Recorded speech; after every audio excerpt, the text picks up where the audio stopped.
we are going to look into DaVinci Resolve free version versus DaVinci Resolve Studio, which is the paid version. We're going to go over what they say on the site, and then we are also going to go over it in the actual DaVinci Resolve itself. First, let's read the DaVinci Resolve free version. DaVinci Resolve is the world's only all-in-one solution for editing, color, VFX, motion graphics, and audio. The free version works with virtually all 8-bit video formats at up to 60 FPS in resolution, as high as Ultra HD 4K.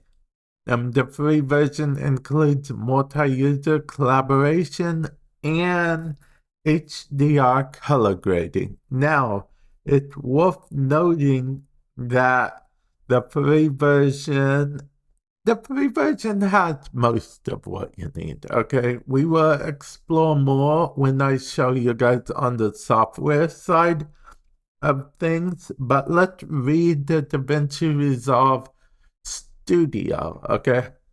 Includes everything in the free version, plus DaVinci Neutral Engine, dozens of additional Resolve FX, let's see, noise reduction, film grain, optical bar, and mist effects, and more. Again, I'll show you some of the effects and stuff that the studio version has that the free version doesn't have in a moment.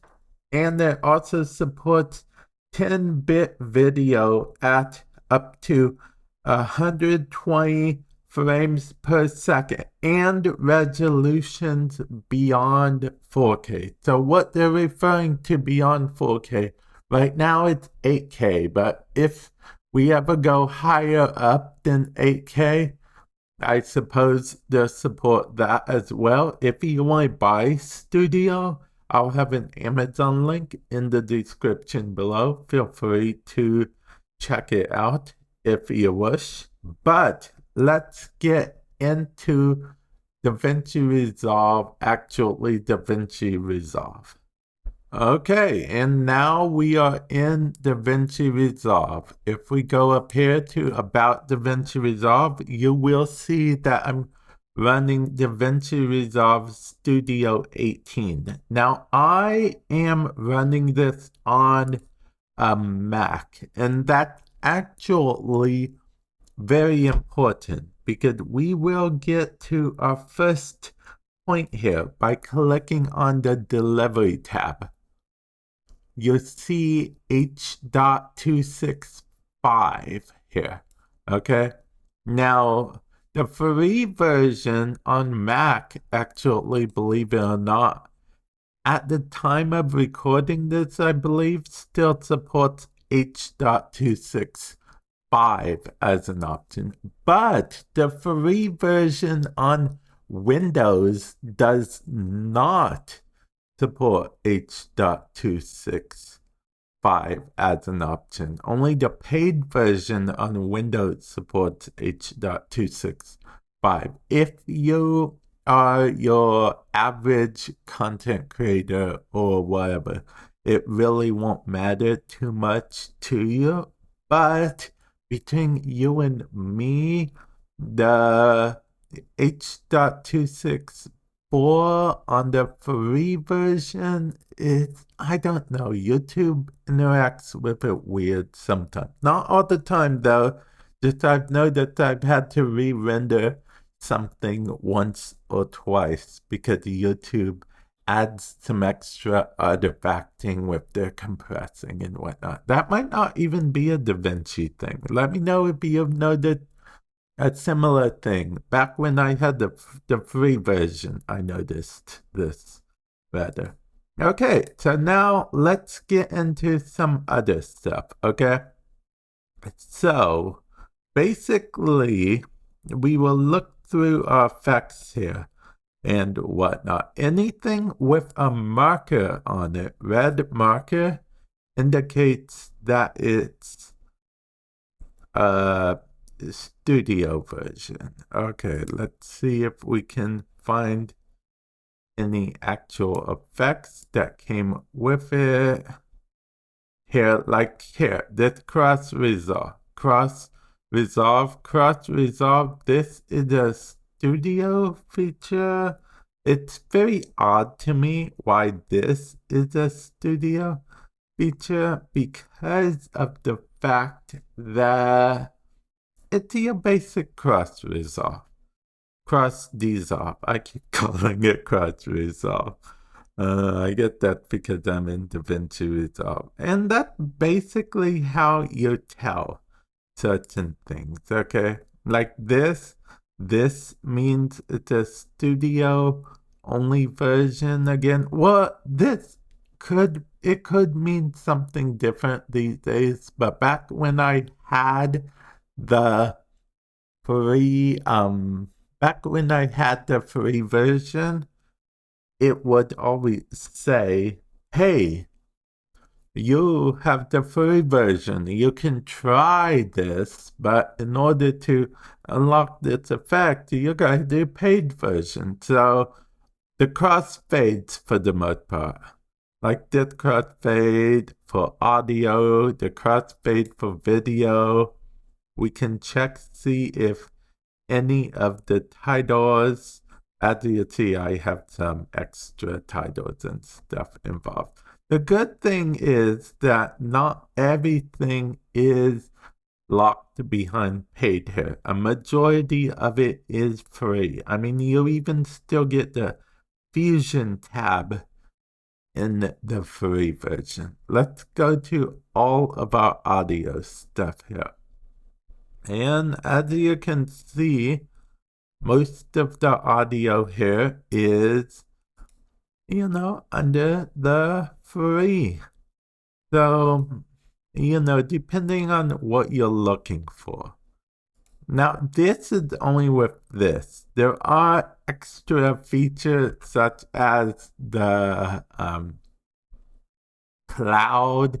You'll have the Blackmagic Cloud online collaboration. If you want online collaboration with other people, like say you have a home editing team or your buddy from college edits your videos for you, then you will actually need to upgrade to Studio to make that experience more seamless for you guys. I mean, there are ways around that. I'm not going to talk about them in this video, but there are ways around that. Keep that in mind. Now, I do want to mention, I did mention 4K versus 8K. Let's go to the Deliver tab once again. And you will see here that it gives me the option for 8K, no problem, okay? But in the free version, you only have up to 4K Ultra HD. It's just one of those things. So for most people, the free version will be enough because there's not very many people that I know actually rendering in 8K for like a gaming video or a how-to video. I mean, I guess you could if you really wanted to. I guess one more thing I do want to talk about, and I'll have to actually load a video up to show you this, and that is the voice isolation feature. I believe that the voice isolation feature is actually limited to the paid version. It's a new feature that came with 18.1. People are loving it. People swear by the voice isolation feature. And honestly, I can't blame them. Voice isolation is an awesome feature. I know what you're thinking. This is like very weird. We're looking at DaVinci Resolve while on DaVinci Resolve. So, yeah, see, because this video I imported is actually a video I did not too long ago. It's the closest video I could find for the example. And as you can see, voice isolation, it isn't bad at all. You can also turn that off, but the thing is that I believe it is a paid version. They made it seem like it was for a studio only thing. I know it doesn't have a, red bar per se, but it seems like it is just for studio. It's actually a nice little thing you can do. And you can save presets and all that kind of stuff. So yeah, I can honestly say that it seems like a good thing. If you'd like to know more on voice isolation in the future, I can actually make a DaVinci Resolve video on voice isolation. If that's what you guys want, just let me know in the comment section below. And yeah, hopefully that had answered some of your questions. If you are going to upgrade to Studio, or if you're going to, continue to use the free version, either way, let me know in the comment section below. I do also want to let you guys know low-key that DaVinci Resolve for iPad is coming, and it will also have a free version and a studio version. Check out the video I did on that if you wish, but the studio version of DaVinci Resolve iPad will run you some money as well, about half as much as the full version. So definitely keep that in mind when budgeting your monies and whatnot. But yeah, with that said, I will catch you guys in the future. Later.